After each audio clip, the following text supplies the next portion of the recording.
हत्याकांड के बाद जिस तरह से मुस्लिम बोर्डिंग हॉस्टल का नाम सामने आया, ये पहली बार कोई हॉस्टल का नाम सामने नहीं आया है। इससे पहले भी कई हॉस्टलों के नाम आपराधिक गतिविधियों में सामने आ चुके हैं। बीते कुछ सालों में देखा जाए तो इलाहाबाद विश्वविद्यालय से जुड़े तमाम ऐसे हॉस्टल हैं जहां पर घटनाओं को अंजाम देना हो या फिर पूरी साजिश रचनी हो, हॉस्टलों के अंदर ही से ही रची गई है। यही आपको समझाएंगे और बताएंगे कि बीते कुछ सालों में कितनी हत्याएं, कितनी घटनाएं हुई हैं, क्योंकि ये राजनीतिक तो कभी वर्चस्व की लड़ाई इसी इलाहाबाद विश्वविद्यालय के हॉस्टलों से ही रची जाती है।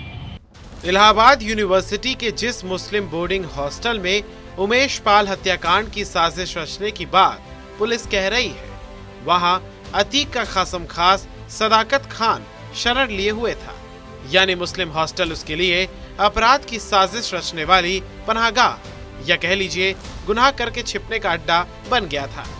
इलाहाबाद यूनिवर्सिटी के कई पूर्व छात्रों से बात करने पर पता चला है कि यहाँ के दो सबसे बड़े हॉस्टल में से नंबर 1 पर हिंदू हॉस्टल है और उसके बाद है मुस्लिम बोर्डिंग हॉस्टल। इन दोनों ही हॉस्टल्स का रंग, रूप और राजनीतिक आकार 90 के दशक से अचानक बदलने और अजीबोगरीब तरीके से बढ़ने लगा। तब किसी को मालूम नहीं था कि देश को नेतृत्व देने वाले बड़े राजनेताओं और अफसरों को पोसने वाली ये जगह अपराधियों की नर्सरी बनने की ओर अग्रसर है। डी कंपनी का सबसे करीबी शूटर राजीव भटनागर भी इलाहाबाद यूनिवर्सिटी के ताराचंद हॉस्टल में रहता था। हैरानी की बात यह है कि डी कंपनी के इतने बड़े बदमाश के बारे में किसी को कानो कान खबर तक नहीं लगी। हालांकि ये बात अलग है कि डी कंपनी के लोगों का वहां आना जाना लगा रहता था।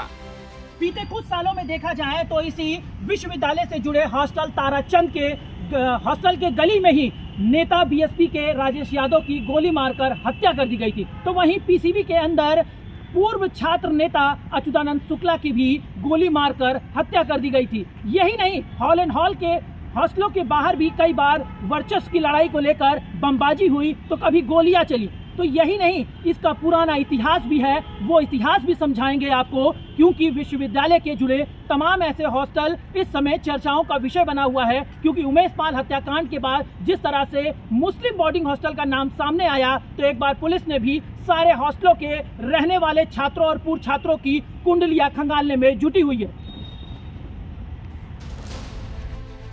प्रयागराज, जौनपुर, आजमगढ़, मऊ, बलिया, मिर्जापुर, सोनभद्र, फतेहपुर, कौशाम्बी और यहाँ तक कि बिहार के युवा इलाहाबाद यूनिवर्सिटी में पढ़ने आते थे।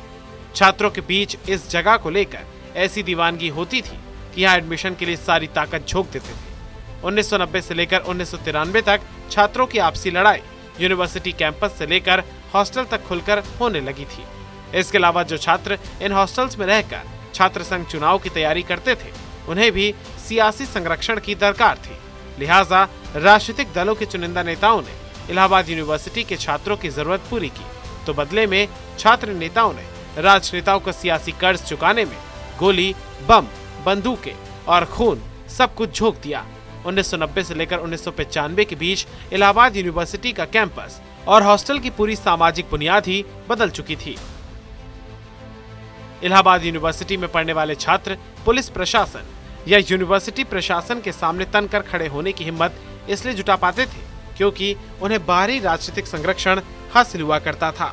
यहाँ तक कि कोई बड़ा माफिया यूनिवर्सिटी के बड़े हॉस्टल से जुड़े लोगों पर सीधे हाथ नहीं डाल पाता था, क्योंकि माफिया भी जानते थे कि यही वो जगह है जहाँ उनके लोग समय समय पर शरण लेते हैं। यहाँ तक कि जरूरत पड़ने पर गैंग में भर्ती होने के लिए लोग भी यहाँ प्रचुर मात्रा में मिल जाएंगे। भले ही छात्र संघ चुनाव खत्म हो चुका हो और विश्वविद्यालय की जो छात्र राजनीति है वो बंद हो चुकी हो, लेकिन कहीं ना कहीं उत्तर प्रदेश की राजनीति का पूरा संचालन इलाहाबाद विश्वविद्यालय से जुड़े हॉस्टलों से ही संचालित होती है।